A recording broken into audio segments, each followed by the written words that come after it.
There are certain things that bring out who we naturally are. I think drugs and alcohol do. I think money does. And sometimes I don't think we, especially as men, we don't really understand who we are until something hits us, whether we start consuming things or we get an abundance of money or followers or something, all of a sudden like the dragon inside of us comes out. Before you know it, you're like, I didn't realize how many problems I had. And it's just this constant game of learning about yourself and hopefully becoming aware. I was picked on a lot. I was a small kid. And then as soon as I started to gain muscle, I started to get a lot of attention from women. I didn't realize that was a bad thing. I didn't realize how attention seeking I was because I never got it as a kid. All of a sudden, I put on a bunch of muscle. I started getting a bunch of attention. My ego is just getting filled. And I think there's a lot of influence that leads us the wrong direction of what being a man actually is. You think that those things are going to lead to happiness, money, success, fame, women, being sought after, but really those are probably the most unfulfilling things. When kids aren't given attention at a young age, they seek to find that in the world as they become adults until they realize how unfulfilling that is. That grasp for power is just a necessity for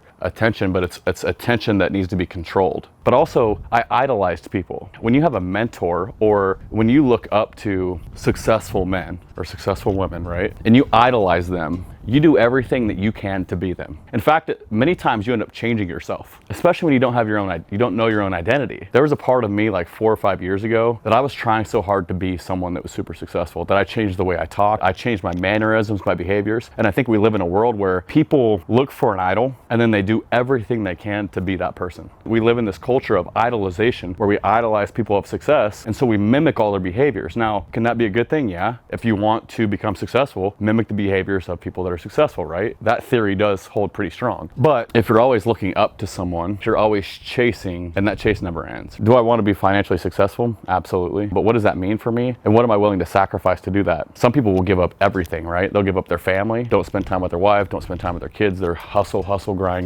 I become a millionaire, I make my first $1 million, then I'm looking for 2, then I'm looking for 5. It puts people on this path of just never being happy. Nothing can ever fulfill you. I think the number one thing that everyone's looking for in life is peace. And I feel like they can't find that because what most people are looking for, they'll never achieve. Or if they achieve it, they'll want more. You can never be content. And if you can never be content, then you'll live your entire life unfulfilled. What changed for me, truthfully, is me becoming a Christian. Because now I'm fulfilled by God rather than being fulfilled with the things of the world. That completely changed the entire dynamic for me. Because all of a sudden I was fulfilled by God and God's love, and I wasn't looking for money, love, all these things that the world tells you that you need. So I stopped looking for all the things out here. And so now I'm very peaceful and content here, even through the storm, even through the rocky times, right? I was really into new age stuff, spirituality, meditation, the universe, all that stuff. That stuff works off signs and symbols. Christianity works off signs and symbols. Like God gives you messages, right? And so God was finally delivering enough messages to me that I was like, I can't keep ignoring this. And so I just went all in on God, and that's completely changed everything about me. Even as an entrepreneur, like it's changed everything about me. I don't idolize people anymore. I used to idolize people a lot. I don't really care what your level of success is. It's not gonna make me change everything about myself to try to be you. I don't value money the way I used to. And for a lot of people, this isn't a sexy message, because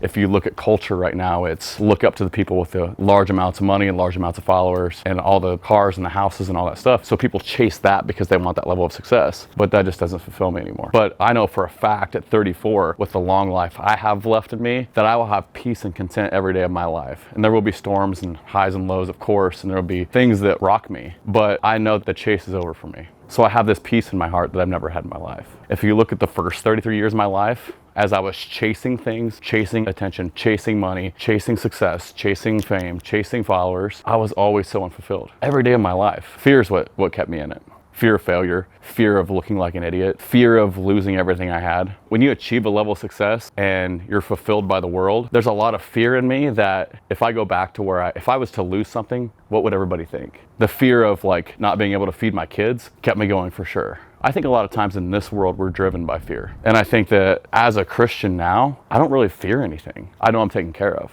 It's completely different when you work out of fear or you work out of faith. In 2011, I was in Afghanistan. I was on top of a mountain. We were overwatching this village. We were told there was going to be a ton of Taliban in the village, right? Our company commander, he's in charge of, there was 100 of us on the operation. He's in charge of 100 lives on the mission. As we're sitting there all day waiting to go into the village, we have the ability to listen into enemy communications, and the enemy is talking crap all day, man. They're like, death to America, we can't wait to kill the Americans. In that situation, if our company commander was being led by fear, he would have probably made a decision that would have gotten people's lives taken. His decision was not made by fear. He was patient. So if you really look at a leader who's driven by fear, they're just going to take a lot of wrong turns. They're going to be scared by things. We're not meant to be fearful. If I'm led by fear, I'm going to run in a direction that I shouldn't run. If I'm led by faith, there's just this connection that I'm going to almost trust my heart, my soul to take me to the right place, right? It's a completely different dynamic. And fear is going to always lead you to the wrong place.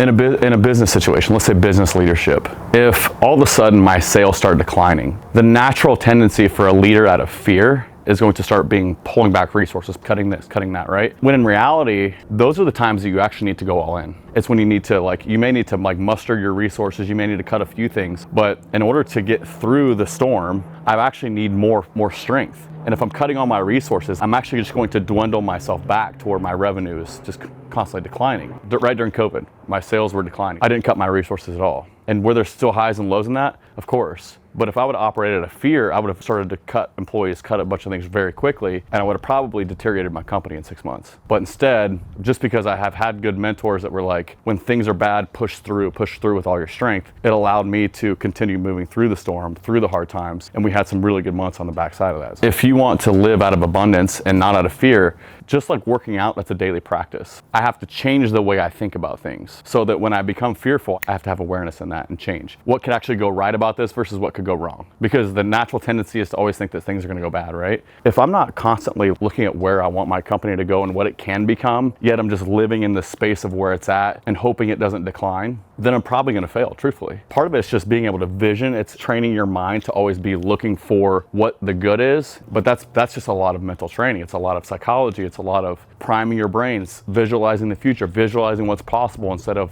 what's the worst that could happen. Understanding what's important in your life and also implementing a practice of discipline in your life and doing something every day that you don't want to do. We live in an era where everybody wants to be the CEO with a Lamborghini. But on that road, people aren't willing to do the small, monotonous day in, day out things, right? The best leaders that I've known in my life are the ones who get paid the most and still do the stuff that the low man on the totem pole does. They're literally willing to get in the trenches with everybody else. People grow in success, grow in their company. All of a sudden they have 5 employees, 10 employees, and they just lock themselves in their office. And they want to just make all the decisions and not talk to anybody. They want all the perks of having all the money and the power, but they don't want to do the work anymore. But you better show your people that this is how you do it, and then I'm willing to do it with you, right? If you want to build a culture, it's doing that. Learning how to communicate and teaching your people how to communicate. And you have to learn to communicate by looking in the eyes of someone else. And you have to learn to be a good communicator. What business professionals really have to hone in on their skills right now, especially post-pandemic, post everybody being separated, is good communication skills. And not only mastering themselves, but also teaching other people communication skills. If you don't want to be miserable, you have to love what you do. The people that I know that don't love what they do are just doing it for money. Everybody wants to get rich quick. The number one dream, desire, wish of any American right now is to win the lottery. Why? They don't have to work for anything. But if you study entrepreneurs that are 40, 50 years old that have been running business for 20, 30 years, every single one of you will tell you the long game. Be patient, be consistent, and that's what wins, right? But before that, the reality is you can't take shortcuts in financial success. There aren't any. You have to build the skills. At a minimum, I spend 8 hours a day working. If I'm a business owner, CEO, I'm spending 12 plus hours. So that's half of a day. If I'm spending half of a day, 7 days a week, I'm gonna work for 30, 40 years. That means I'm gonna spend most of my life doing something that I don't like. That's true unfulfillment. You're not gonna thrive in your life. You're not gonna be good for your wife, your kids, your husband. Why? Because you're disgruntled about the business or the job that you do. And so you're gonna take all your frustrations out on people. Where if you show up and you thrive and love what you do, it completely changes everything about you. Why? Because you're fulfilled. We need to be fulfilled as humans. The way I communicate with people, the way I treat people will be completely different when I'm ultimately fulfilled in what my profession is.